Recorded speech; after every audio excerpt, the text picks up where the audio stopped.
আজ চলে এসেছি একটা স্পেশাল খাওয়া দাওয়া নিয়ে। আজকের মেনুতে ছিল মাটন কাচ্চি।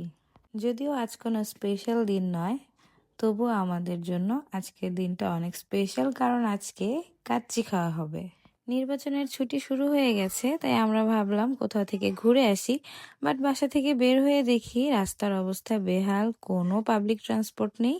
তাই চলে এসেছি বাসায়, বাট খালি হাতে তো আসা যায় না, বাহির থেকে খাবার পার্সেল করে নিয়ে এসেছি। আমি আগেও আপনাদের সাথে এই দোকানের কাচ্চি রিভিউ করেছিলাম। আমার মনে হয় ডে বাই ডে তারা অনেক ইমপ্রুভ করছে, কারণ আজকের কাচ্চিটা ছিল আমার খাওয়া ওদের বেস্ট কাচ্চি।